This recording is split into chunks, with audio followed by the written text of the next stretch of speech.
Hi viewers, today let's talk about the apically repositioned flap.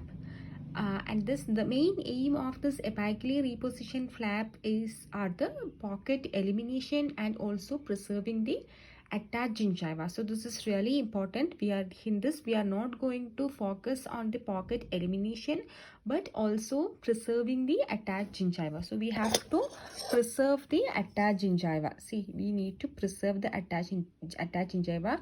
We are not focusing just the elimination. Let's start with the procedure. Here also we have to give the submarginal internal bevel incision. But the question is that how far from the crest of the gingival margin? In the last modified Whitman flap, we have seen that we have to give 0.5 to 1 mm away from the gingival margin. Here we cannot give, or we cannot say a proper measurement because the aim is to preserve the attached gingiva, so we cannot do in that way. So here we have to depend on three factors. That first one is the transgingival interdental probing depth. That means we have to do a probing here, and then let's see, if suppose the measurement is 6 mm, we need to do 3 mm. See, the half of that measurement. So that I have explained in detail about this in my I think in the incision video. If you have not seen that, you can go that. So now so we have to how far from the crest of the gingival margin depends on three factors. One is the transgingival interdental probing depth, and the other is the mucogingival junction. If sufficient attached gingiva and the gingiva is thick, we can follow this rule, the transgingival, that rule we can do. But let's see, if the attached gingiva is minimum and the gingiva is thin, in that cases the incision should be given as near to the crest of the gingival margin as possible. So we don't have enough attached gingiva, so we cannot go the incision to this level. So as near to the gingival margin as possible. So this is the thing that we need to understand. And also here by the name suggests that it's a apically repositioning technique. So we have to move the flap apically. So any flap technique which involves repositioning of gingiva will always have the vertical incision. So in this apically repositioning technique, we have to give the vertical incision. So let's see how it starts. So we can do the submarginal internal bevel incision. So we can do very minimal amount of tissue, this thing. So you can give like this, the incision we have given. See, very minimal amount of submarginal tissue only we can remove, and then after this we need to give two vertical incision like the original Whitman flap. We have given the incision, so in that way we have to give the vertical two releasing incision.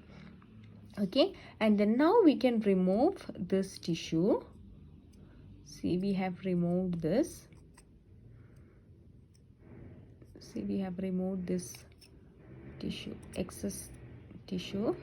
And then so now the vertical incision is there, so we can do the elevation.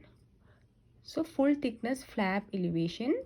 So we can do the flap elevation, flap reflection. So we have reflected the flap. So now the bone and the hard tissue surface is visible, and then so after this only we have to give the we have to remove the tissue. Before that I have removed. So after the elevation we have to remove the extra tissue, and then we need to give the hard tissue surface treatment. That means now the root is exposed, so we have to give the debridement like scaling and root planing, and here we need to do the bone margin contouring. So the bone margins are contoured to achieve the ideal anatomic margins and also enable the primary closure, especially in the interproximal sites. So for that only we are doing this bone recontouring. So that also we have done. So the scaling and root planing is done, bone recontouring is done. So now we have to position this flap back. So the flap repositioning has to do, that means little bit apically. So the gingiva and the alveolar mucosa will be shifted apically. Okay, so this has to move apically to match the level of the crest of the margin, so as to eliminate the pocket and also preserve the maximum tissue. So here, let's see here, this is the bone margin, here is the bone margin. So we have to place this back at the level of the bone margin. We cannot place this back here. This was the original position, so we cannot place. But if we place back like this, means again the pocket issue will be there, so will come. So that we have to move this back apically at the level of the bone margin. So now there is no scope for the pocket.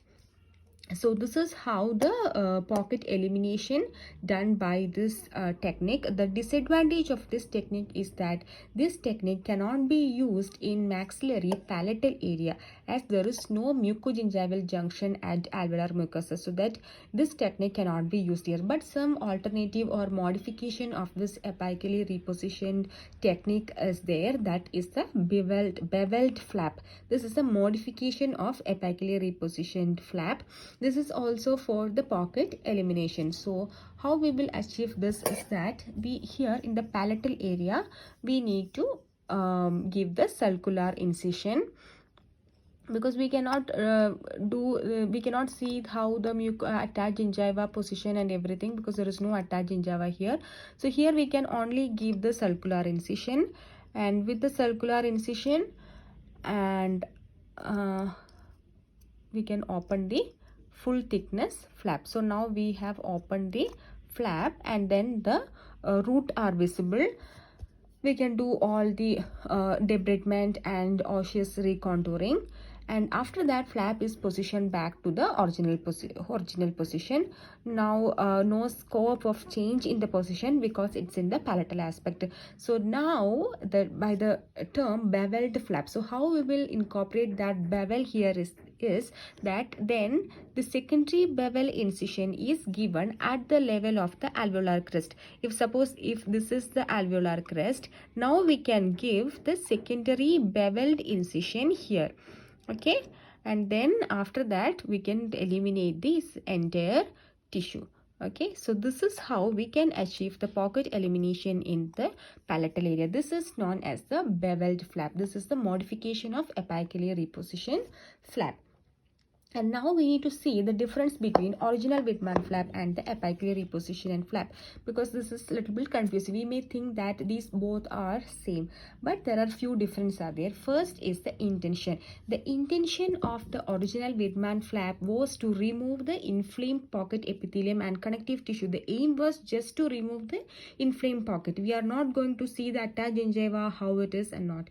In the apically repositioned flap, to preserve the remaining width of the attached gingiva and also increase the width of attached gingiva, so that is the main aim. No unnecessary removal of the pocket epithelium. So that is the main difference between these two, that is the intention. And next is other difference is that the horizontal incision level. To separate in the original Whitman flap, to separate the inflamed pocket epithelium and connective tissue from the non-inflamed counterpart. Here we have to give the incision only after thorough decision making with the variables like the transgingival interdental probing depth and the width of the attached gingiva and thickness. If the width of attached gingiva is adequate, we can afford to lose or remove some amount of inflamed epithelium and connective tissue to achieve those thin flap margins to get a nice post-operative adaptation. If the width of attached gingiva is minimum or borderline, we have to give the circular incision or crestal incision. Otherwise, we need to give very near, the incision should be very near to the gingival margin. And next is the third difference is the apical repositioning post-operatively. Here, the apical repositioning in the original Whitman flap is not mandatory.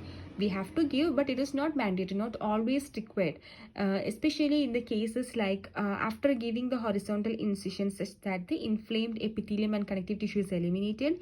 And what if the flap margin is already coinciding with the alveolar margin? So post-operative manipulation or repositioning is not mandatory in the original Widman flap, whereas here in the apically repositioned flap, the main aim is to preserve the width of the attached gingiva. So we have to give the apical repositioning post-operatively. So this is the difference between these two. I think you are clear with this, with the apically repositioning technique.